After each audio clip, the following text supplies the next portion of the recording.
안녕하세요. 시사발전소의 한진입니다. 요즘 열일하는 이 대구 MBC, 지난 조국 전 장관 딸의 표창장 관련 사건과 관련해서 최성해 전 동양대 총장의 야당 유착설과 이 위증 논란에 대해서 연속 보도를 했었죠. 그리고 어제 저녁에는 또 열일하는 참 언론인 대구 MBC 신병철 기자님의 보도 여러분들도 접하셨을 겁니다.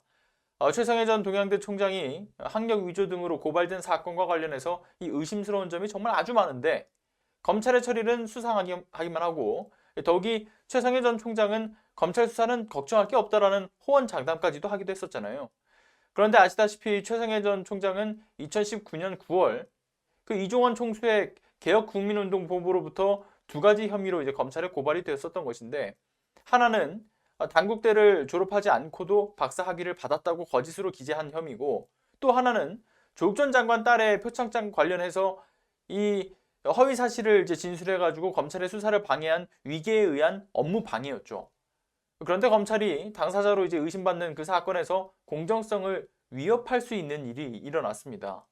근데 이게 정말 너무 어이가 없던 게 표창장 위조 사건을 수사 중인 고형곤 이 중앙지검 특수 2부장에게 이 사건이 배당이 됐다는 거잖아요. 검찰 측에 유리한 증언을 한 그 당사자들에 대한 조사를 이들에게 맡긴 거예요. 표창장 위조 사건으로 그걸 들쑤시고 다니던 검사한테 최성해 사건을 또 배당을 했다. 이게 상식적으로 이게 좀 제대로 수사가 되겠냐고요. 이에 대한 그 이슈에 대해서 이제 백수범 변호사가 이런 말씀을 하셨다고 하죠. 일반 사건에서는 그 사건을 가장 잘 아는 그 검사실에다가 관련 사건을 배당할 수는 있겠지만, 이 사건처럼 검찰의 공정성이 굉장히 좀 의심받는 경우에는 오히려 다른 검사에게 배당을 해서 철저히 수사를 하게 하는 것이 공정한 방법이더라고요. 더욱이 이 사건은 정기 인사를 이유로 해가지고 1년 동안 두 번이나 다른 검사에게 재배당됐고, 고발된 지 1년 반이나 지난 올해 1월 27일 검찰은 모든 혐의에 대해 불기소 처분인 각하 처리했잖아요. 게다가 교육부가 최성해 전 총장의 그 학력에 대해 지난해 이미 허위라고 발표를 했었고, 그 최 전 총장도 총장직에서 그렇게 해서 물러났었죠.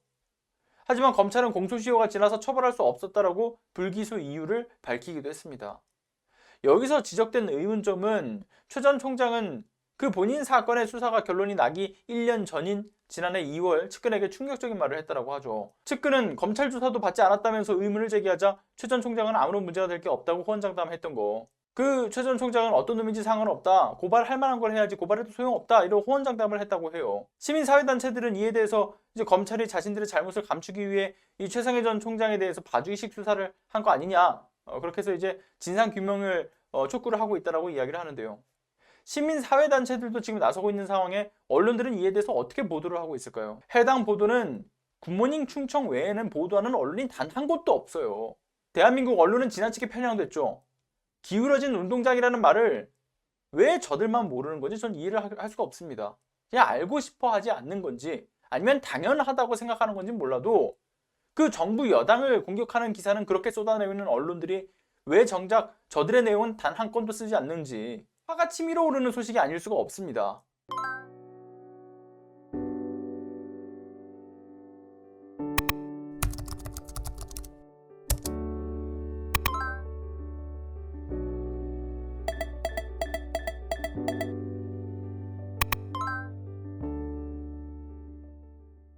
안녕하세요. 시사발전소 소장 한지입니다. 시사발전소는 진실을 찾는 민주언론으로서의 역할을 다하기 위해서 다양한 방법으로 활동을 이어나가고 있습니다.